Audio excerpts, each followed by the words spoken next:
एक जापान का व्यक्ति था, बिजनेसमैन था, वो बिजनेस करने के लिए हिरोशिमा पे गया था। तो गया जब हिरोशिमा में ना, तो हिरोशिमा जैसे पहुंचा तो हिरोशिमा में ब्लास्ट हो गया, बट वो ब्लास्ट उससे थोड़ा दूरी पर था, तो वहां से वो भाग निकला। रेडिएशन फैलने से पहले क्या हो गया, भाग गया। और फिर वो कहां गया, नागासाकी। जब नागासाकी में पहुंचा तो वो मार दिया उसको।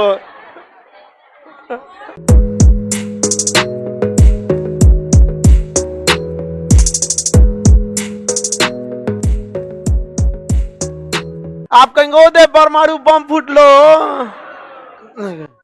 जा बगल वाला देखा एकरा का हो गई लो, कहेगा रे हमू मर गिलो रे। दोनों मर के अपने आत्मा से बता, देखता हमारे शरीर वा दूर से कैसे लगतो। समझा कि नहीं, अचानक तो वो दिखता नहीं है आपको। आप वो फिल्मी वाला बम मत समझिएगा कि आग लग गया चिल्ला रहा है मामा ठाकुर। वो पेट्रोल बम नहीं है, नहीं समझे, ये रेडिएशन वाला बहुत खतरनाक है। ये इसके बाद आता है गामा रेज। कौन सा रे, गामा रे। आपको पता है शरीर में सबसे गहराई तक कौन जाती है, कौन रे, गामा रे। आपका शरीर का हड्डी गुड्डी सब छेद छत के चल गए। आदमी उठाना पड़ता है इसे छाइटी में, कैसे गोबर उठाता आदमी, चलो हो चचा। पूरा खत्म कर देता है मार और के परमाणु बम। अच्छा, इनकी गति भी देखिए प्रकाश की चाल से। आपको पता है एक्सरे प्रकाश की चाल से चलता है। टॉर्च जलाने में कितना टाइम लगता है, फटाक से जलाए पहुंच गया 1 सेकंड में 3 लाख किलोमीटर। और गामा रेज की भी गति प्रकाश के बराबर। यही दो मेन तबाही मचाते हैं। इसके बाद क्या होता है ना, शॉक वेव उत्पन्न होता है। वेव चैप्टर में भी पढ़ा दिए हैं शॉक वेव। कौन सा वेव, शॉक वेव, प्रघाती तरंग। देखिए आपको भी पता है शॉक वेव क्या है। देखिए कोई भी चीज कब लड़खड़ाती है, शॉक कब लगता है। जैसे हमारी दौड़ने की क्षमता है 20 की स्पीड से या 30 की स्पीड से, तो हमको अगर कोई धक्का दिया पीछे से 10 की स्पीड से, तो हम नहीं लड़खड़ाएंगे, क्योंकि हम उसे बैलेंस बना लेंगे। अगर कोई 30 से ढकेला तो भी हम नहीं लड़का, हमारी क्षमता से ज्यादा ढकेल दिया ना तो हम लड़खड़ा जाएंगे ऐसे, क्योंकि उससे तेज हम नहीं जा सकते थे। तो हमारे अगल बगल में जो वायु है, ये वायु है या फिर ध्वनि तरंगे है, ये 330 मीटर पर सेकेंड की वेग से ही जा सकती है, इससे ज्यादा नहीं जा सकती है। और अगर कोई चीज ब्लास्ट करता है बहुत ज्यादा मात्रा में, तो अचानक वो यहाँ की हवा वगैरह को क्या करता है, ढकेलता है। अचानक क्या करता है, ढकेलता है। और उस ससुरा इतना तेज ढकेलता है कि उस सबको उतना तेज चलने के लिए बने ही नहीं थे। तो क्या होता है, एकदम शॉक उत्पन्न हो जाता है। क्या उत्पन्न हो जाएगा, शॉक। और वो इतना शक्तिशाली होता है, किसी भी चीज को ध्वस्त कर देता है। तो ये शॉक वेव आके बिल्डिंग वगैरह को क्या करती है, गिरा देती है। शॉक वेव बिल्डिंग को क्या करती है, गिरा देती है। यहाँ पे पूरी तरह से टेम्परेचर लगभग 300 डिग्री सेल्सियस हो जाता है। पानी कितना डिग्री पे रहता है, 100 डिग्री सेल्सियस पे क्या होता है पानी, अभी कितना कर दिया। तो जो बम के पास के एरिया में रहेंगे 8-10 किलोमीटर के रेडियस में, ऐसे समझ में गया, तो वो सबसे पहला शिकार होंगे किसका, सबसे पहले तो इन्हीं का, कोई भी शिकार इन्हीं दोनों का। लेकिन ये उनको जला के क्या कर देगा, खत्म कर देगा। तो जो पास के एरिया में पकड़ा गए, 10 किलोमीटर के रेंज में क्या हो गया, पकड़ा गए, उनको तो जल के मरना है। और जो पास के एरिया में बिल्डिंग पकड़ा गया, उनको शॉक वेव से। अब बाकी आप अगर 70, 80, 100 किलोमीटर भी दूर है ना, तो ये देख रहे हैं एक्सरे वगैरह निकल रहा है, समझ में आ रहा है ना, एक्सरे और गामा रे जा रहा है यहाँ पे। ये आपको तो चौपट करेगा ही, और डीएनए को भी चौपट कर देगा। अगर बच गए तो बाल बच्चा जो होगा उसके अंदर अपंगता आ जाएगी वहां पर। तो ये बहुत ज्यादा क्या होता है, हानिकारक होता है। क्या होता है, हानि। हमेशा इसे क्या किया जाता है, कंट्रोल इन्वायरमेंट में क्या बनाया जाता है, बिजली बनाया जाता है। कंट्रोल इन्वायरमेंट में क्या बनाया जाता है, बिजली। 1986 में यूक्रेन में एक जगह था बिजली घर, जिसका नाम था चेर्नोबिल। चेर्नोबिल जो जगह था, इसमें क्या बन रहा था, कंट्रोल्ड इन्वायरमेंट में बिजली। अचानक वहां प्रेशर बढ़ गया और वो बिजली क्या गया, ब्लास्ट कर गया। जैसे ब्लास्ट किया बस वो क्या हो गया, अनकंट्रोल। और जैसा अनकंट्रोल हुआ क्या बन गया, परमाणु बम। अब परमाणु बम बना तो वहां क्या निकला, एक्सरे, और क्या वहां गामा और शॉक। वो खाली जगह पे बनाया गया, सब उधियाइए गया था वहां पे। और टेम्परेचर कितना हो गया, 3। इतनी भयानक तबाही मची थी जिसका कोई हद नहीं। वहां पर सारे लोग मारे गए थे। उसके बाद जो फायर फाइटर आए थे आग बुझाने के लिए, उनके ऊपर लग गया रेडिएशन। किस चीज का, अल्फा बीटा गामा। किसका लगा, अल्फा बीटा गामा। पूरा का पूरा उनका क्या हो गया, शरीर रेडिएटिव हो गया और वहीं पे क्या हो गया, मर गया।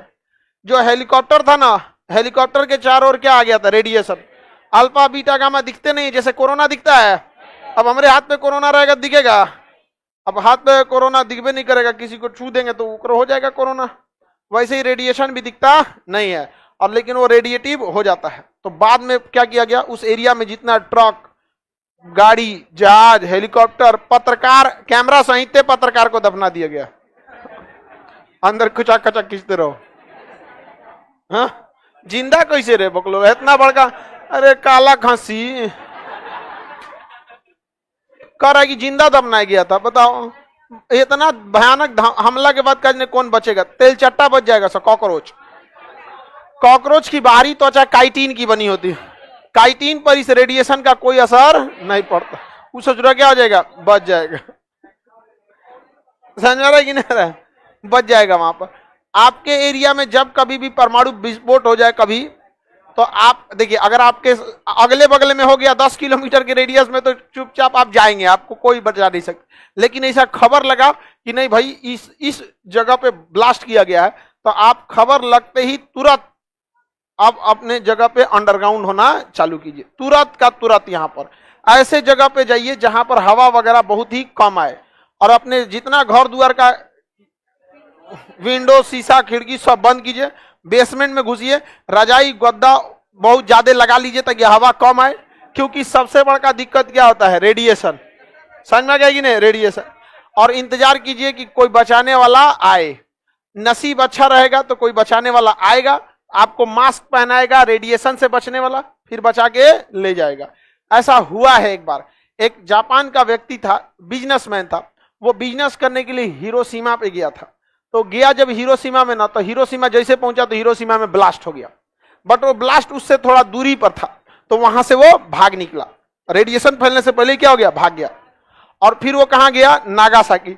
जब नागासाकी में पहुंचा, वो मार दिया उसको। फिर वहां भी वो बच गया। अब जापानियों का नाम अजीब होता है, दिमाग में नहीं आता। अब भाई कोई राष्ट्रपति रहे तो आदमी याद कर लेता है मन से कि भाई 5 साल का फुर्सत हो जाएगा, याद कर लो। होता है कि नहीं होता है? उसका नाम ही नहीं ध्यान आ रहा है, लेकिन उससे जो गया नागासाकी में, तो हुआ पटका गया। वहां से भी क्या हो गया, भागा वहां पे। अब भाग के गया कहां पे, क्वेटो में। तो क्वेटो में गया तो बिजली गिर गया उसके।